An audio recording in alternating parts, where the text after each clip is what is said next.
तो ये हमारा मानव का उत्सर्जन तंत्र, ठीक है।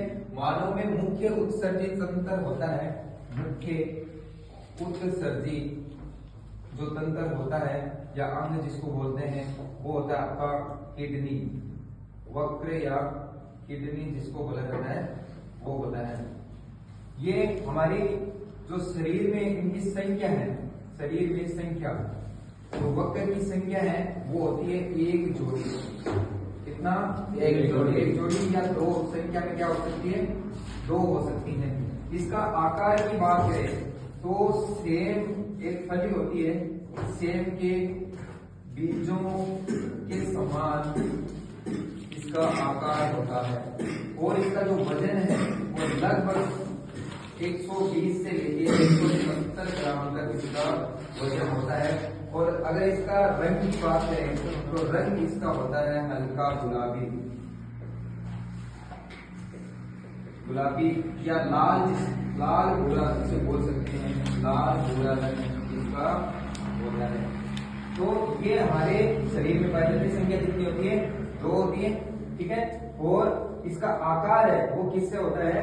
सेब के बीजों के समान होता है। और बहुत ही इंपॉर्टेंट आपका क्वेश्चन बनता है कि जो आपकी वक्र है, किडनी है, उसका आकार है वो किसके बीजों के समान होता है? तो सेम के बीजों के समान इसका आकार होता है।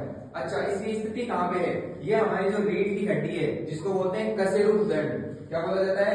कशेरुक दंड जिसको बोला जाता है, उसके पृष्ठ के दोनों ओर पाई जाती है। यानी बीच में हमारी रीढ़ की हड्डी और रीढ़ की हड्डी के लेफ्ट और राइट साइड में ये दो किडनीज है वो व्यवस्थित रहती है, ठीक है।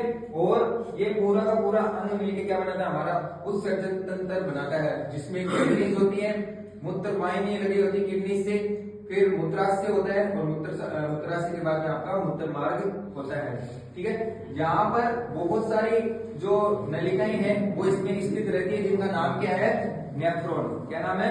नेफ्रॉन। और नेफ्रॉन के जो कॉमन संपुट पार्ट है, यहाँ पर बहुत सारी रक्त नलिकाएं आती है और यहाँ पे रक्त डालती है। वो रक्त फिर आगे यहाँ पे छनता है और छनते हुए उसमें से जो भी आपका वेस्ट पार्टिकल है वो तो आगे चला जाता है संग्रहण नलिकाओं में। और जो हमारे बॉडी के लिए आवश्यक चीज है, जैसे आपका ब्लड हो गया, हमारा यहाँ पर पूरा का पूरा ब्लड है वापस अवशोषित हो जाता है, वापस नसों में चला जाता है, ठीक है। जो अपशिष्ट पदार्थ है वो ही क्या है? आगे संग्रह नलिकाएं होती है, वहां पे जाके मिलते हैं। और ये संग्रह नलिकाएं आपकी जुड़ी होती है आपकी मूत्र वाहिनी से। तो मूत्र जल के साथ में जो अपशिष्ट पदार्थ है यूरिया, मानो कौन सा प्राणी है? यूरिया जैविक है। तो यूरिया है इस पानी के साथ में बहकर कहाँ पे आ जाती है? मूत्राशय में, और मूत्राशय से फिर मूत्र मार्ग के द्वारा यहाँ से बाहर आ जाती है।